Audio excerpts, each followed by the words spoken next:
Tess Holliday is no stranger to being body shamed. Since the beginning of her career as a plus-size model, she's had to fend off degrading comments about her weight, her health, and her validity as a woman.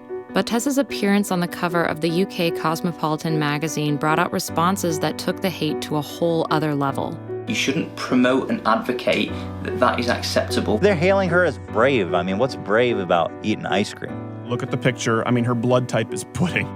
Me existing will always upset people on some level because we're told as a society being fat is one of the worst things that you can be, especially as a woman. I'm Amanda Knox, and having had my own personal life picked apart by the public for years, I want to know how women today are pushing to be seen on their own terms.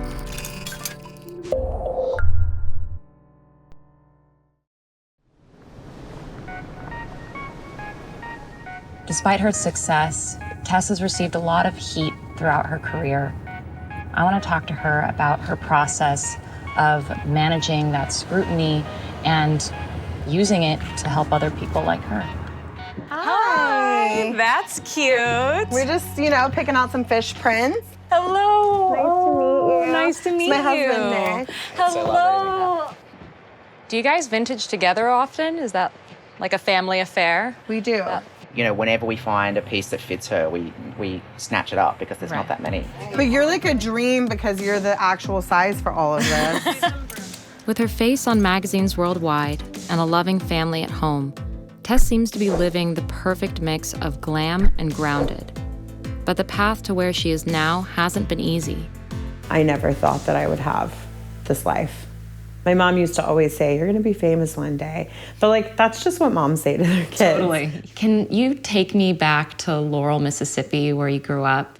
When I think of growing up, I just, the trauma is just what comes up for me. So I was born in Laurel, and then when we moved back after my mom, I'm just kind of throwing it in there, after my mom was shot, my life changed. When I was 9, my mom was engaged to a man who we all really liked. He got up one morning and said, I don't feel like going to work. And my mom said, that's fine. And she saw Tim coming through the kitchen with a gun. He shot her twice in the back of the head here. Oh, God. And then he went to work. She was in a coma for a month. Woke up. She was able to let them know that Tim was the one who shot her. They arrested him. He only spent a couple years in prison for assault with a deadly weapon.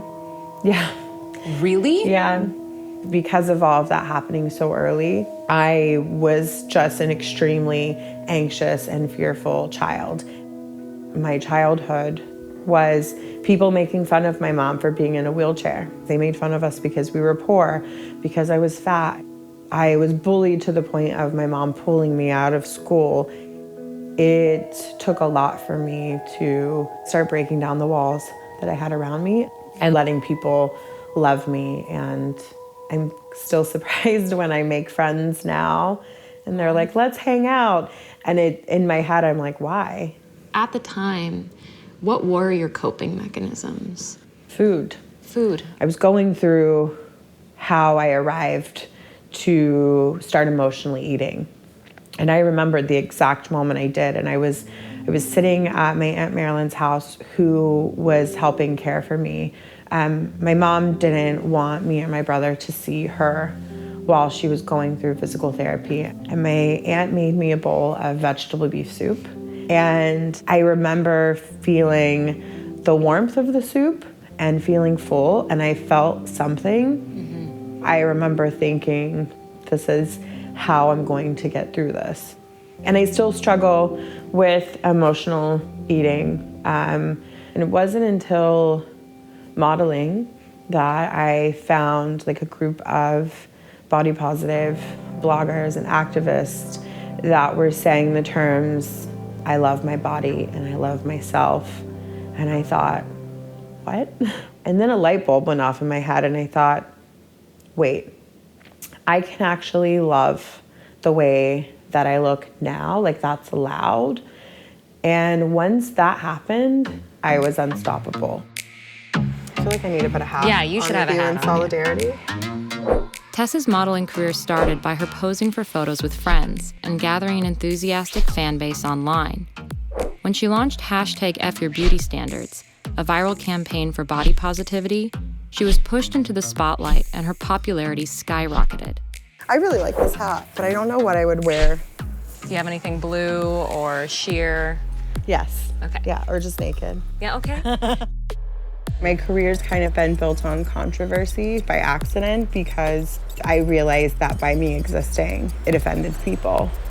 For me, being like naked and raw is my act of like rebellion. Her online presence attracted the attention of modeling agencies, and in 2018, Tess marked a milestone, landing the cover of the UK Cosmopolitan magazine. I thought, like, I can't believe that this is happening. And I cried, I don't know how many times on set. I had never seen like a body type like mine on a sexy magazine.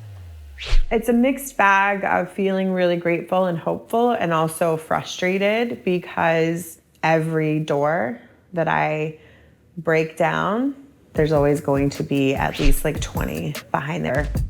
I don't think the answer is to just accept that you're morbidly obese. She's telling young girls it's okay to shove cupcakes down your throat. That's not positive. She's delusional. And I will never, men out there, just no, listen, a lot of us just don't like fat chicks. The backlash to Tess's Cosmo cover wasn't just online. Even celebrities like Piers Morgan felt like they had to weigh in. It's not right to encourage people to feel inspired. Bravo, Tess. I wish we could all be 300 pounds too, like you. Why are you so obsessed with her? I'm obsessed with her. You are obsessed with her. Are you like ever tired of talking about your body? Yeah, I wish that when I can never celebrate a success in my career without it being picked apart about my size or my health. But it's imagined health. It's not an actual health. Like, people don't actually care if I'm healthy or whatever. It's just them projecting and using it as a blanket to be an ass. How do you manage these different forms of like personal assault on your humanity? Every single thing that I do and share, I'm immensely proud of, and it's always really hard for me to not have it overshadowed. You know, that happens to me too, where the things that I remember are always like the really bad stuff. Yeah. Like, you know, I've had someone talk about like in detail how he was going to like take apart my body and tell me why I deserved that. And I wonder, like, do you remember those voices? And like those voices, like what were they saying to you? That's so heavy. I don't even know how you look so beautiful while you're saying that right now. Mine's usually no one will ever love you. No one will have sex with you. Those comments, I can remove myself. What hurts me when I was pregnant with Bowie, because I was a public figure at that time and I didn't hide that I was pregnant, people would say that I was going to kill my baby because of my size. And so I constantly had that pressure in the back of my head where, like, God forbid something happened to me or my baby, they would blame it on the fact that I'm fat. How I keep all of that stuff from bothering me, which I don't have it all figured out and I crumble sometimes, but I compare a lot to my childhood because I did grow up in a trailer in a cow pasture with no money. So for me, when people are saying all of this stuff, I'm able to like take my head up from the phone, look around me. 9 times out of 10, I have my husband beside me. I have my 2 children that are happy and healthy. I have a 4-bedroom home, and I get to be on the cover of like magazines and look the way that I do. I have created a life for myself that I only thought was literally a dream. I just think when you look at that image, you just kind of think, like, good for you. It's just good to show that beauty does have such a wide spectrum. When I got hold of a copy of this, I was just literally like, it's me! High time we see curvy ladies being portrayed in a sexy way. I wish that I'd seen something like this when I was a teenager. I was in tears when I found out she was going to be on the cover, because I literally do not think this is going to be an emotional video. At the end of the day, I'm not doing this for people who don't get what I'm doing. I'm doing this for the folks that need to see some kind of representation or maybe feel a little less alone. Oh, that's cute. Well, thank you so much for sharing all of this with me. It's been fun. Yeah. I'm like emotionally exhausted. Oh no. But in a good way. But yeah, thank you. My impression of Tess is that she is someone who has lived many lives already at 33, that she's someone who supports whole communities of people who look to her for answers and stability. And for someone who's gone through the hell that she's been through, that is extraordinary.